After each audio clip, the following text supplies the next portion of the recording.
2006 मध्ये जुलै महिन्यात मुंबईमध्ये महाभयंकर असे साखळी बॉम्बस्फोट झाले। मुंबईतल्या 7 रेल्वे स्टेशन्सवर लोकल ट्रेनमध्ये हे बॉम्बस्फोट झाले आणि अवघ्या 11 मिनिटांमध्ये शेकडो मुंबईकरांचा बळी गेला। आणि आता याच प्रकरणातल्या आरोपींची निर्दोष मुक्तता झालेली आहे, त्यामुळे तपास यंत्रणा आणि एटीएस पुरावे सादर करण्यामध्ये कमी पडलेत का असा प्रश्न आता उपस्थित झालाय।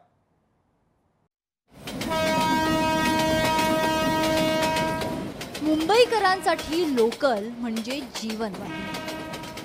कुणी नोकरीला जातं तर कुणी व्यवसायासाठी जातं। अनेक जण शिक्षणासाठीही लोकलनं प्रवास करत असतात। रोज लाखो प्रवासी लोकलनं प्रवास करतात आणि अचानक तो दिवस उजाडला। तारीख 11 जुलै 2006। ठिकाण पश्चिम रेल्वेची 7 स्टेशन्स। वेळ संध्याकाळी 6 वाजता।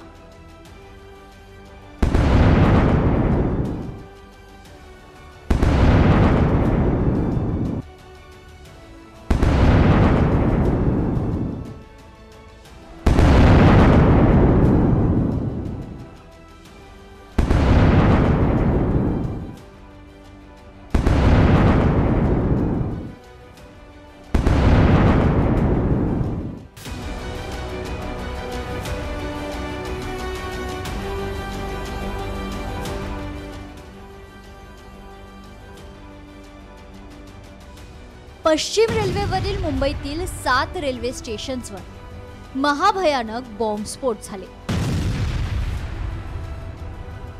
आणि अवघ्या 11 मिनिटात शेकडो लोकांचे जीव गेले।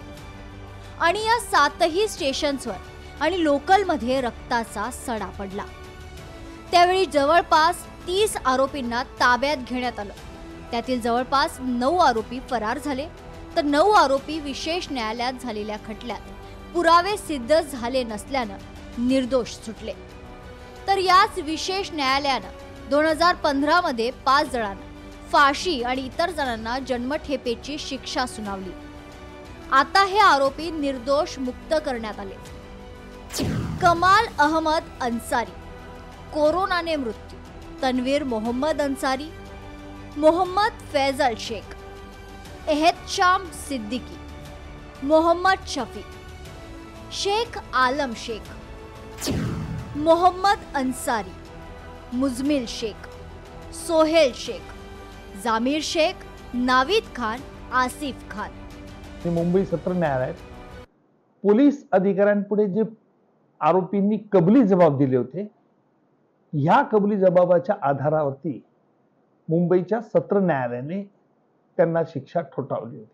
त्याच्यामुळे खटल्यातील पुराव्यावरती विश्वास न ठेवणं न्यायालयाने माझ्या मते ह्या गंभीर गोष्ट आहेत। याकरता शासनाला देखील हे निकालपत्राचं अवलोकन करून त्वरित सर्वोच्च न्यायालयात अपील दाखल करावं। आता आरोपींचे नातेवाईक पुढे आलेत। आम्हाला यात न्याय द्या, आमच्या लेकरांची इतकी वर्ष जेलमध्ये गेली असं गाऱ्हाणं ते मांडतायत। 19 साल हमारे इस केस के फैसले के लिए क्यों लगे? 19 साल किस काम के लिए लगे? क्या क्या क्या बात है जो 19 साल लगे? तो गुनाह की कैसे किसने किया और ट्रेन में बॉम्ब ब्लास्ट किसने करवाया?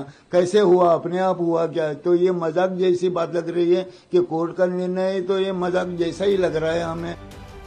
2019 मध्ये उच्च न्यायालयाने या प्रकरणी सुनावणी सुरू केली।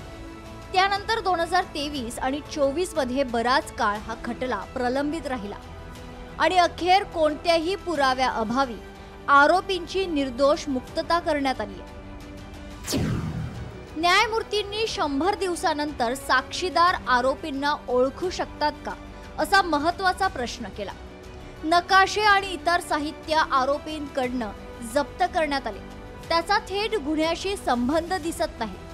गुन्ह्याच्या वेळी कोणता बॉम्ब वापरण्यात आला याचा उल्लेख एटीएसनं केला नाही। राज्याचे आमचे काही वरिष्ठ वकील आहेत, त्यावर त्या ठिकाणी निकाल तपासतील आणि कुठल्या मुद्द्यावर आरोपी सोडला गेले तेही तपासतील आणि पुढे मग सरकार जे काही भूमिका घ्यायची ते घेईल। हाईकोर्ट कह रहा है कि इसमें से कोई जिम्मेदार नहीं है, कोई भी दोषी नहीं है, सभी निर्दोष हैं। तो आखिर वो बम विस्फोट किया किसने जिसमें मुंबई के लोगों की जान गई? तो मैं सरकार से और जांच एजेंसियों से अपील करूंगा कि 180 मुंबईकरों की जान गई है, उसका बदला लेने के लिए अच्छे ढंग से फिर से जांच शुरू करिए, हायर कोर्ट में अपील करिए और उन तमाम जो गुनाहगार लोग हैं उनको सजा दिलवाइए। उच्च न्यायालयाच्या निर्णयाला सुप्रीम कोर्टात आव्हान दिलं जाणार आहे। जर शासनाला त्यांनी केलेला पुरावा सबळ असं वाटत असेल किंवा त्यांच्या केसची मांडणी सबळ असं वाटत असेल तर पहिली गोष्ट ही केली पाहिजे की सर्वोच्च न्यायालयाकडे जायचं आणि त्यांच्या उच्च न्यायालयाच्या निर्णयावर स्थगिती घ्यायची। या निर्णयाविरोधात राज्य सरकार आता सुप्रीम कोर्टात धाव घेणार आहे। अशा प्रकारचा निर्णय येणं हे निश्चितच धक्कादायक आहे। मी अजून काही पूर्ण निर्णय वाचलेला नाही, पण मी तात्काळ आपल्या जे काही वकील आहेत त्यांच्याशी चर्चा केली आणि त्यांना मी सांगितलेलं आहे की आपण सुप्रीम कोर्टमध्ये याला चॅलेंज केलं पाहिजे आणि आमचा प्रयत्न आहे की लवकरात लवकर सर्वोच्च न्यायालयामध्ये जाऊन या निर्णयाला आम्ही चॅलेंज करू। कोर्टाच्या या निर्णयानंतर हे आरोपी निर्दोष मुक्त झाले, पण शेकडो मुंबईकरांचा जीव घेणारे नेमके कोण आणि त्यांना शिक्षा कधी होणार हा खरा सवाल आहे आणि त्याचं उत्तर आता सुप्रीम कोर्टात मिळेल। भाग्यश्री प्रधान, लोकशाही मराठी, मुंबई।